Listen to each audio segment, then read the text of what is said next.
there. Subscribe to my channel. And also press this bell icon. नमस्कार दोस्तों, मैं बिल्लूजट हाथों हाथ न्यूज की तरफ से आज हम आए हैं मनु भैया के यहाँ शनिधाम में। तो आइए दोस्तों, कुछ रहस्यमयी सवालों के जवाब पूछते हैं मनु भैया जी से और पूछते हैं कुछ सवाल। आइए। जय शनिदेव। आज हम आए हैं मनु भैया के पास शनिधाम में और आज करते हैं कुछ ऐसे प्रश्न जो लोगों के दिमाग में है। तो जय शनिदेव। जय शनिदेव। कैसे हैं आप लोग? बढ़िया जी। मनु भैया, हम जानना चाहते हैं, जैसे कोई हमारा प्यारा है, कोई मित्र है, जैसे अभी सुशांत जी चले गए हैं, तो क्या उनसे भी हम बात कर सकते हैं? इस तरह का कोई प्रोसीजर है हमारी इसमें? देखिए, बहुत सारी विधियां ऐसी हैं जो ना जानने में आती हैं। सुशांत सिंह राजपूत जैसे अभी उनकी डेथ हुई है और लोगों ने कह दिया कि हमने उनकी आत्मा से बुला के बात की है। अगर ऐसा संभव होता है, क्योंकि सारी चीजें किसी मनुष्य के हाथ में नहीं होती हैं, ये विधियां हैं और अनाधिकार प्रवेश कहीं भी आदमी नहीं कर सकता है। जो ईश्वर का क्षेत्र है वो कार्य ईश्वरीय ही है, उसमें कोई अगर अनाधिकार प्रवेश करता है तो उसको बड़ी चोट पहुंचती है, भारी क्षति होती है, वो अपने पद से च्युत हो जाता है, यानी कि वो गिर जाता है और फिर उसको वो मुकाम दोबारा हासिल नहीं होता है। बात रही इस तरह आत्माओं से बात करने की, ये सब प्रकृति पे नियम पे आधारित है। जैसे हमारा कोई यारा प्यारा चला जाता है तो वो हमें कुछ काल के लिए दिख सकता है, हमारे से कोई बात कर सकता है, उसका कोई विषय रह गया वो हमें बता सकता है, लेकिन वो अपनों तक ही सीमित है। उसमें ऐसा नहीं है कि कोई दूसरा अन्य आदमी उसको पकड़ ले, ऐसा कभी भी नहीं होता है। और फिर जो जितने ऊंचे मुकाम पे होता है या नीचे भी मुकाम पे होता है, या लोग उसको बदनामी के रूप में भी मानते हैं, लेकिन अगर उसने पुण्य अच्छे किए हैं तो उसकी गति हो जाती है। जैसे मैं नाम नहीं लेना चाहूंगा, फिर भी मैं एक बात बता देता हूं कि लोगों को लगा ये व्यक्ति जो है ये बदमाश है, ये व्यक्ति जो है ये इसने देश का बड़ा नुकसान किया है, लेकिन वही व्यक्ति जब मर के और भगवान के दूतों में शामिल होता है तो पता चलता है हमें, क्या कहते हैं कि उस आदमी ने कोई ना कोई पुण्य साथ में ऐसा किया है पाप कर्म के कि उसका पुण्य उसके पाप कर्म पे बड़ा भारी पड़ा। इसका मतलब क्या है, हम देख के अंदाजा नहीं लगा सकते कि किस आदमी का कितना पुण्य है और कितना पाप है। तो उस पुण्य और पाप के अधिकार में ईश्वर उसको पहले पुण्य का फल दे सकता है, बाद में पाप का फल दे सकता है, पहले पाप का फल दे सकता है, बाद में पुण्य का फल दे सकता है। तो हम ये नियति नहीं कर सकते कि ये आदमी हमें पापी लगता है, ये आदमी बहुत गालियां देता है, ये आदमी अपने बच्चों को बहुत मारता है, इस आदमी ने समाज का नुकसान किया है। लेकिन अगर उसका कोई ऐसा कर्म पुण्य कर्म छिपा हुआ है तो उसके फल स्वरूप अगर उसकी मोक्ष में गति होती है तो ये तो भगवत कृपा है। और ऐसे हम किसी के बारे में कभी भी नहीं जान सकते हैं, क्योंकि अनाधिकार प्रवेश होता है। लेकिन ऐसे बहुत सारे उद्देश्य उदाहरण मेरी समझ में है। जैसे 3 बहनों में से एक बहन के ऊपर एक पेड़ का डाला टूटा और वो गिर गया, तो जीते जी आत्मा जिससे डरती है मरने के बाद भी उससे डरती है। जैसे तकरीबन डॉक्टरों से सारी आत्माएं डरती हैं। इसके पीछे कारण है, जब आप हॉस्पिटल में जाते हो डॉक्टर सुइयों पे सुइयां लगाता है तो जीते जी भी हमारा वही भाव होता है कि हमारे डॉक्टर कहता है कूल्हे को ढीला छोड़ो और हम टाइट करते चले जाते हैं। हमें एक भय होता है सुई का, इंजेक्शन का। जैसे ही आदमी हॉस्पिटल में जाता है तो ये विषय छिप जाते हैं, फिर वो आदमी जल्दी से उत्तरोत्तर ठीक होने लगता है, इसलिए कोई पहचान नहीं हो पाती।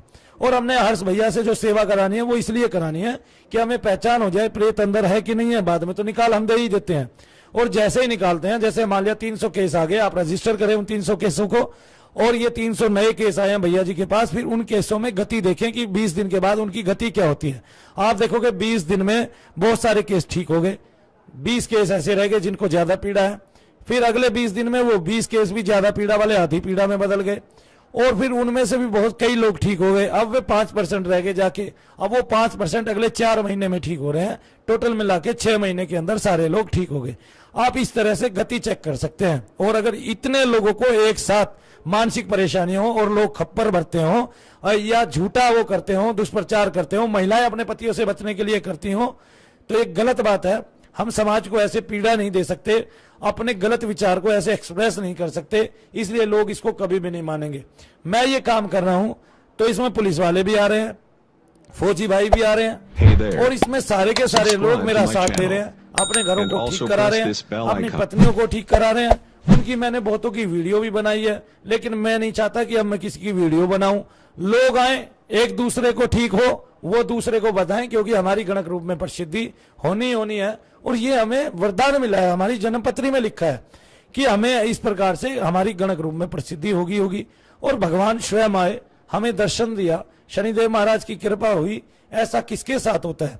और सबके अनुभव अलग अलग हैं, दर्शन पाने के भी सबके अनुभव अलग अलग हैं, कोई किसी के अनुभव को भी नहीं बांट सकता।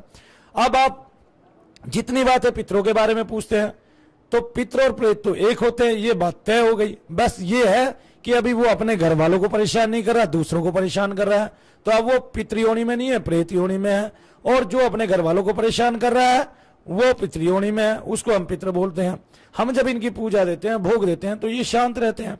तो पितर है तो प्रेत भी है, या फिर पितर भी नहीं तो प्रेत भी नहीं, या फिर धर्म की बातें आडंबर है, या फिर जो श्रीमद् भागवत कथा शुरू होने से पहले प्रेत की बात बताई है, हरिवंश पुराण में भगवान कृष्ण की दामोदर या घंटाकर्ण नामक प्रेत के साथ लड़ाई युद्ध बताया है, वो फिर गलत है। वो फिर हमारे पुराण भी गलत है, वेद व्यास जी गलत है, फिर ऐसा कुछ हुआ ही नहीं है। फिर या फिर हमारे सारे जितने भी धर्म है सारे ही गलत है, जब उनमें सब में भूत प्रेत की बातें लिखी हुई हैं। अब आपको ना दिखाई दे तो इसमें हमारा तो कोई दोष नहीं है। सबसे पहली बात तो आपको दिखाई दे, इसके लिए आपने कितना प्रयास किया है, इसके लिए क्या आपने कोई पढ़ाई पढ़ी है, इसके लिए क्या आपने कोई निरंतर जप किया है, कितनी साधना ही की है आपने इसके लिए, तो ये बातें पूछी जानी चाहिए। अच्छा, जितने भी तांत्रिक लोग हैं, किसी को अपना समय खराब करके आनंद तो नहीं आता है, तो ये लोग क्यों सीखते हैं? क्या ये महिलाओं को बहकाने के लिए सीखते हैं? नहीं। आज की महिलाएं इतनी पढ़ी लिखी हैं, इतनी इंटेलिजेंट हैं, तो वो क्रिश्चियनों में इतनी पढ़ी लिखी हैं, वो शैतान को मानती हैं। शैतान हाजिर भी होता है, बताता भी है, वो शैतान प्रेतात्मा ही तो है, कोई और थोड़े ना है वो अलग से। और उनका भगवान जो है वो शैतानों को ही शरीर से निकालता था, वरना तो आप देखिए अगर लंगड़े ठीक होते तो फिर क्रिश्चियनों में कोई लंगड़ा नहीं हो पाता, अगर क्या कहते हैं अंधे ठीक होते तो क्रिश्चियनों में कोई अंधा नहीं हो पाता। ऐसा नहीं है। जो प्रेत बाधा है, इवन यहां तक कि जो हमारे आज के एक महात्मा हैं जिनका प्रचार बहुत सारे अभिनेता नेता करते हैं, वो जब बीज मंत्र का जाप देते हैं, उस बीज मंत्रों को करने से जिन माताओं बहनों के यहाँ 4-4 साल के 8-8 साल के प्रेत हैं और वो उनको अनेक रोग दे रहे हैं, वो रोग ठीक हो रहे हैं, वो रोग ठीक हो रहे हैं। महात्मा का प्रचार हो रहा है, लेकिन महात्मा जी ये नहीं बता रहे हैं कि ये तुम्हारे प्रेत थे। अब क्यों नहीं बता रहे? अगर ये बता दिया तो महात्मा जी फिर वो भी निकालने पड़ेंगे जो नहीं निकलते हैं शरीर से। तो ये दुष्कार्य है ये, यानी कि बड़ा कठिन कार्य है। और इस दुष्कार्य को भी, कठिन कार्य को भी मैंने बहुत आसान बना दिया है, और इतना आसान बना दिया है कि आगे समाज में मैं अपने जैसे बहुत सारे लोग छोड़ के जाऊंगा, जो ताकि जो शैतान का जो राज है, और यानी कि जो देवताओं की जगह जो दैत्यों का राज है, यही दैत्य है, ये हमें काट के खा रहे अंदर ही अंदर, ये समाप्त हो, इसका युग समाप्त हो और एक नई साइंस का पदार्पण हो। और आज भी बनारस यूनिवर्सिटी जो हिंदू विश्वविद्यालय है, वहां पर भी भूत प्रेत का एक विज्ञान लगा दिया है, कोर्स करा रहे हैं। और इसके अलावा भी इनके विषय में बहुत सारी बातें हैं। जब मैंने ज्योग्राफी नहीं पढ़ी थी, उस समय मेरे लिए ज्योग्राफी नहीं थी। आपने मुझे आज से पहले नहीं देखा तो मैं मर थोड़े ना गया था। मैंने अपने आप को पैदा होते हुए नहीं देखा तो मेरे माँ बाप नहीं रहे, ऐसा थोड़े ना हो सकता है। मैं अगर जापान नहीं गया तो दुनिया जापान माने, मैं जापान क्यों मानूं? मेरे पे कौन सा लदा हुआ है? आज से पहले यहाँ के ग्रामीणों ने मेट्रो नहीं देखी थी, भारत के ग्रामीणों ने, तो क्या मेट्रो ट्रेन नहीं थी? उस टाइम भी जापान में मेट्रो ट्रेन थी। तो ऐसा बहुत बार होता है, जिन चीजों को हम नहीं मानते उनका अस्तित्व होता ही होता है।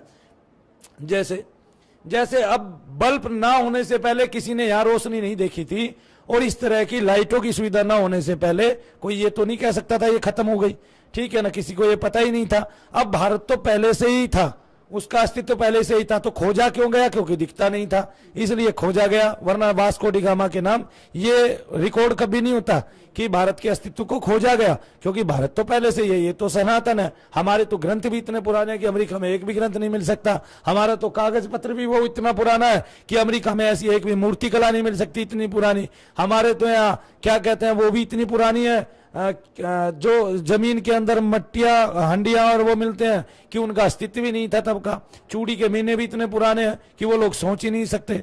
उनका विस्तार तेजी से हुआ, जल्दी हुआ, क्योंकि उन्होंने चीजों को समझा, उन्होंने चीजों को माना, वो ईश्वर से भी जुड़े, उन्होंने शैतानों को भी माना। मैं तो ये कहता हूं पराविज्ञान पे आज के टाइम की। मैं ये सबसे बड़ी फिल्म, अमेरिका की एक मूवी आती है, वो मेरे ख्याल से भूत के नाम से ही है, और उसमें एक आदमी जो है मर जाता है बैंक के सामने और वो प्रेत अवस्था में आता है। तो उसमें जो दिखाया गया वो बिल्कुल सत्य दिखाया गया। उसकी पत्नी उसमें मटके बनाती है, किसी को याद हो वो देख सकता है, मुझे याद नहीं है शायद उसका टाइटल क्या है। ये पैरानॉर्मल की मूवी।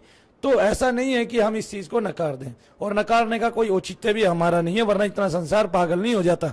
और ये सुन के कभी भी आदमी उस चक्कर में नहीं पड़ता कि हर आदमी उसको बेवकूफ ही मानता है, हर आदमी उसको यही कहता है पागल है, और घर में लोग उसकी इज्जत करना बंद कर देते हैं जिसको इस तरह की क्रिया होती है, जिसका इस तरह सर हिलता है, जिसको इस तरह वातावरण मिलता है। तो और मुझे ये भी नहीं लगता कि कोई इस विषय को मेरे से पहले इतना समझा पाया होगा जितना मैंने इस विषय के बारे में बताया। लोगों ने बहकाया ही है पूर्वज के नाम पे, अभी भी एक सरकार पूर्वज के नाम पे बहकाती है। और क्या कहते हैं, लोगों ने इस विषय पे जो है ना गंभीर रूप में आपको, मुझे तो माताओं बहनों की वो बलियां याद है जो आपके लिए दिया करती थी, वो चीजें याद हैं। 1.25 रुपए की बलि दी, माता के नाम के निकाल के रखे, आपकी लाल मिर्च से आपका उतारा किया, और बहुत सारी चीजें जिनसे आपकी नजरें झाड़ी। इसका मतलब नजर भी लगती है, इसका मतलब जो है आप पे किसी का बुरा असर भी होता है। इसका मतलब आप जो है ना इस तरह से पीड़ित होते हैं, बाधित होते हैं। कोई आपको टोक देता है, आप गिर भी पड़ते हैं। आपके मकान को टोक देता है, वो मकान का जो है ना हिल जाता है मकान, या मकान में दरारें आ जाती हैं। इस तरह से जब अच्छी नजर है, बुरी नजर है, आशीर्वाद है और अभिशाप है, जब सब कुछ है तो भूत प्रेत भी है। धन्यवाद। बड़े ही गूढ़ रहस्यों से पर्दा उठा और बड़ी अच्छी जानकारियां दी। इसके लिए हम मनु भैया का बहुत ही धन्यवाद करते हैं, तहे दिल से धन्यवाद करते हैं। जय शनिदेव। जय